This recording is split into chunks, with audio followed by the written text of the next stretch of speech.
This whole weight class is any given night. It's any given night with these guys. They're that good and they're that close. So as I'm thinking right now, in this exact moment, in 10 minutes my mind might change, but in this exact moment, Madrimov and Virgil Ortiz may be the two best guys in this weight class. So going head-to-head is a sick fight.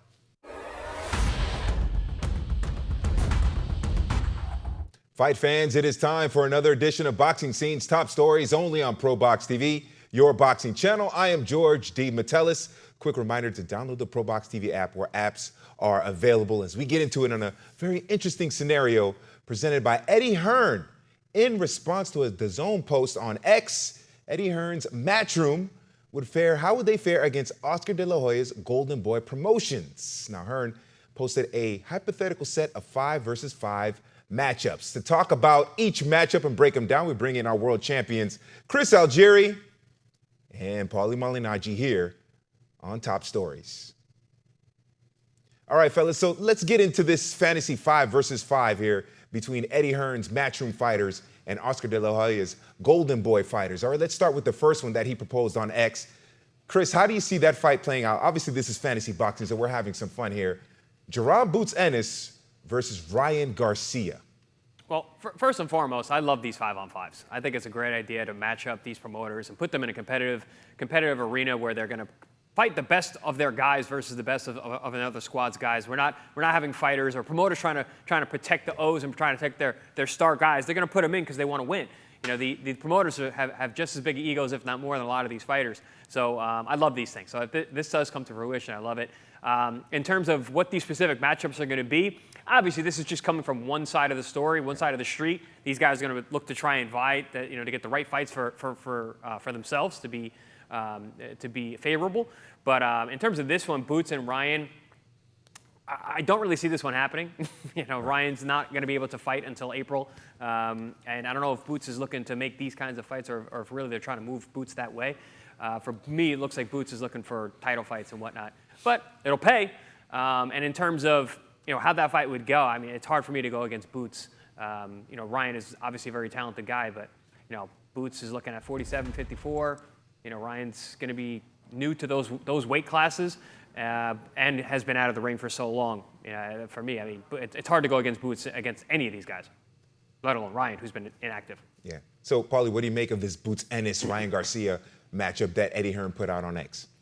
Yeah, I think, listen, to go along with what the champ said, I know Ennis wants those bigger fights, but I'll say this. Ryan represents so much money that I think you could make this fight if it was really brought to the table for Ennis. It's one of those fights where, Ryan's name's sort of polarizing. He's not your typical YouTube boxer. He had a good amateur career. I remember I got a little bit of slack for saying that Ryan's not even good if he's not on PEDs. It's okay. It's a little bit exaggerated. You took me a little bit of context there, guys. Obviously, to kick him fight. Because I really rate when somebody has a good amateur career. And I know he and Haney had that amateur rivalry. They were both good amateurs and whatnot. So I rate you if you've had a good amateur career. I just don't rate the elevated power that started happening at a certain point. And obviously, we have seen why.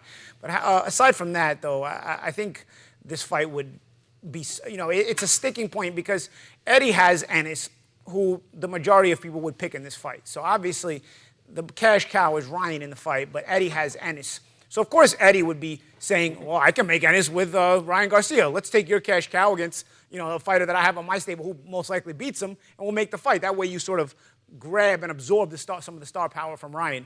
This is the only reason I think Eddie even mentioned something like this. He's putting his promoter hat on and his self-worth hat on as well because he's looking to get the advantage in the matchups. Like Chris the champ said, this is also from one side. These matchups are being brought to you from one side, and so it's not from the other side. But nonetheless, I like these 5-on-5s as well. I like these head-to-head matchups as well. And you still got to thank Turki Al-Sheikh for that because these guys would not be working together if the money was not so worthwhile. And I think you can do this because Golden Boy is also a promoter that works with DAZN, as does Matchroom. So these are potential matchups and potential fights that if Eddie's talking about them, it's not just a fantasy thing. I think you may be able to pull off some of this. All right, let's talk about one that we might actually see in 2025. Paulie, what do you make of Shakur Stevenson versus El Camarón, William Cepeda? It's hard to pick against Shakur Stevenson, but El Camarón Cepeda has been bringing enough momentum to the table now behind his career that it would be probably the most anticipated fight of Shakur Stevenson's career. You know, it would be, again, a head-to-head matchup that you want to see, that you're sort of waiting for. But again, it's a fight that is advantageous to Eddie Hearn because, again, who's Eddie working with here, right? Is he working with Shakur? Chris, did Eddie grab Shakur or no? Yeah. So again, it's the head-to-head matchup is advantageous to Eddie's side. So far, we're hearing 2 matchups so far, and in both matchups, the favorite would be Eddie's guy. So again, the head-to-head matchups Eddie is purporting to make here are always fights where his guys have the advantage. Maron is a really fun fighter to watch, a very good fighter. I think he's got a bright future and he's got a bright present, actually. But I don't think anybody in and around that weight class beats Shakur Stevenson. And I'm talking about everybody in and around that weight class. I think Lomachenko's too old. I think Gervonta Davis is good, but he's not going to beat Shakur Stevenson. I think Shakur Stevenson does want all the smoke and would take on Zepeda once he confirms that his hand is healthy. This fight could get made, but I'd like to see Maron probably winning a world title first, or even being able to get a shot at somebody else, because Shakur is the elite of these weight classes. Yeah, Zepeda is what, #1 ranked by all 4 boxing governing bodies in boxing. All right, Chris, what do you make of that Shakur-Maron Zepeda fight? Yeah, like as you said, George, this is a fight that we could very easily see. And to your point, Champ, yeah, Eddie picked this one, but I mean, it's already somewhat in the works. So I do see this fight happening. I think Shakur takes Zepeda apart. I think a style like Zepeda, and he's very impressive. Throws a ton of punches. He can punch. He's strong. He comes forward. He's got much better, sneakier defense than he shows. But when you've got a master of distance the way Shakur is, the way he's able to keep that jab in your face, make you miss by an inch, and then counterpunch you, slow the pace down and see everything, and just analyze and collect data all night long, I don't see Zepeda being able to overcome that control of distance and ability to maintain range. So for me in that fight, that's definitely a Shakur fight. But listen, this is a fight that we're probably going to see. I don't think it's going to be next like everyone's saying, because you got to think Shakur is coming off a hand injury / surgery. So going right into a fight with a guy like Zepeda who's going to come right at you with a hard head, probably not the best idea. Probably not going to happen either, not right away. But I do think we're going to see this fight in 2025. All right, let's move on to Israel Madrimov versus Virgil Ortiz Jr. What do you make of that one, Chris?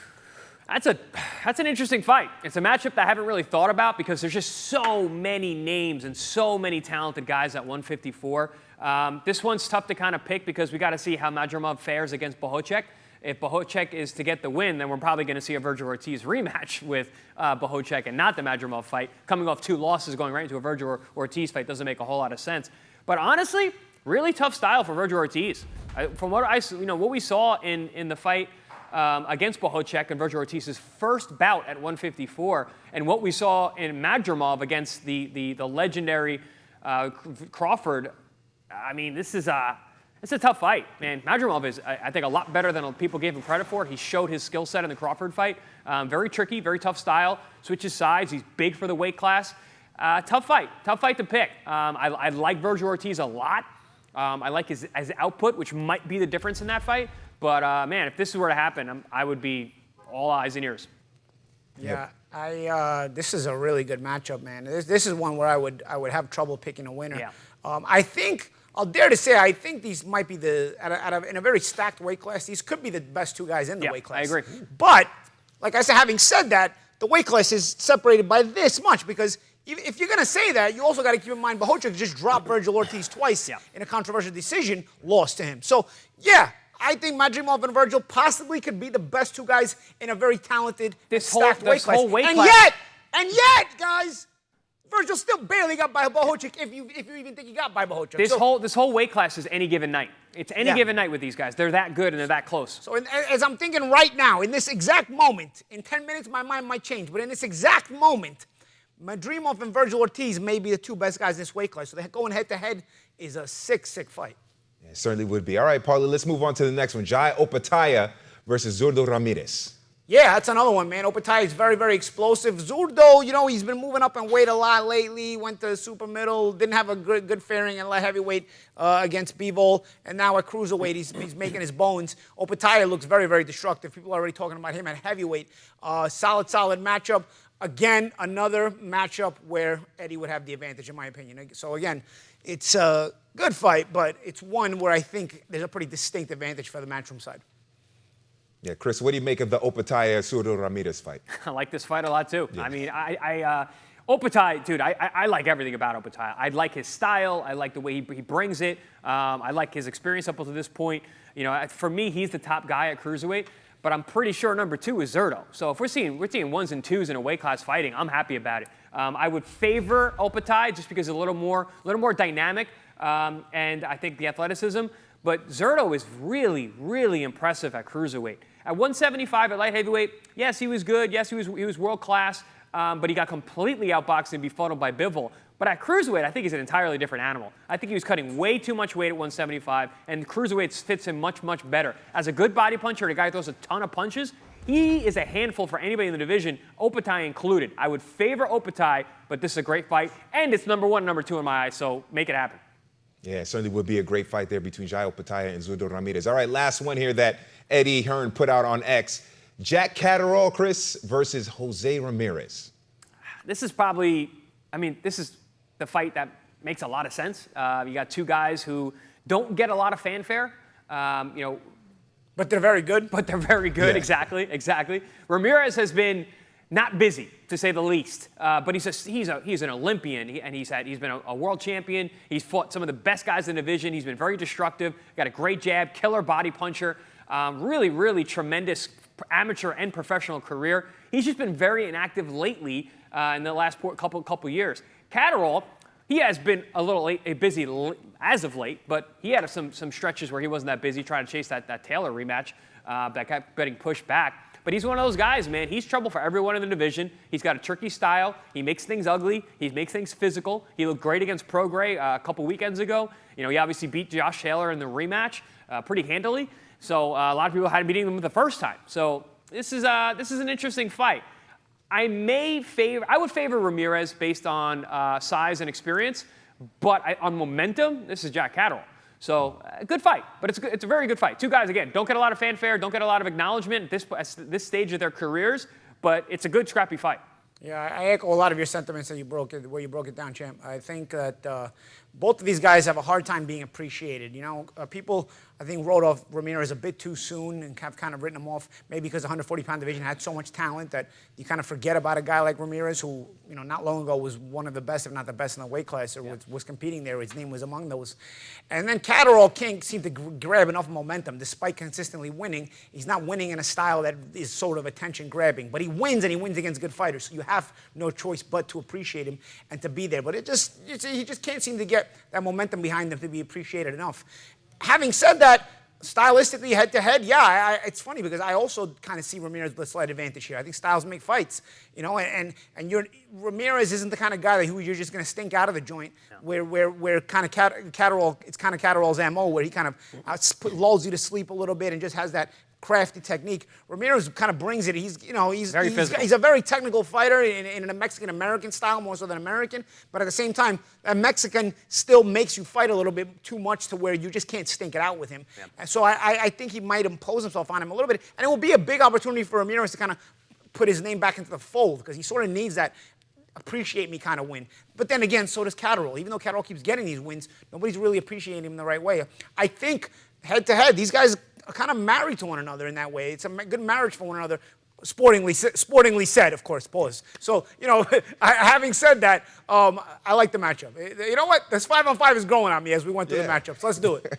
Yeah, definitely. We'll see if Eddie Hearn can pull some strings to get those 5 matchups in Riyadh season. By the way, the Stevenson and Cepeda fight and the Ennis-Ortiz fight, or Ennis and Virgil Ortiz fight, Ennis and Garcia was one of the matchups that Eddie Hearn talked about. But Ennis and Ortiz Jr. might be on that undercard of the Daniel Dubois IBF heavyweight title defense on February 22nd. We'll let you know how that develops there. It will certainly be interesting. But Eddie Hearn putting out some very fascinating matchups on X. And as I said, anything develops as we get closer to maybe that dream card of fights, we will keep you up to date here on Top Stories. Remember to scan the QR code, like, subscribe, leave a comment on our YouTube channel. Download the ProBox TV app, where apps are available. You can watch ProBox TV's Contender Series November 9th, the main event, Nicholas Floss versus Christian Gomez. You definitely don't want to miss it here on ProBox TV, your boxing channel. I'm George DeMatteis. This is Boxing Scene's Top Stories. ProBox TV Contender Series. It's Puerto Rico versus Mexico as Nicholas Nico Flaz returns to the ProBox ring to take on Christian Ninote Gomez. Darrell Blast Val Saint looks to keep his undefeated record against Angel Relampago Ruiz. And don't miss former world champion Jojo Diaz as he returns to the ring in search of glory. For more ProBox TV, scan the QR code on the screen or go to the App Store and Google Play. ProBox TV, your boxing channel.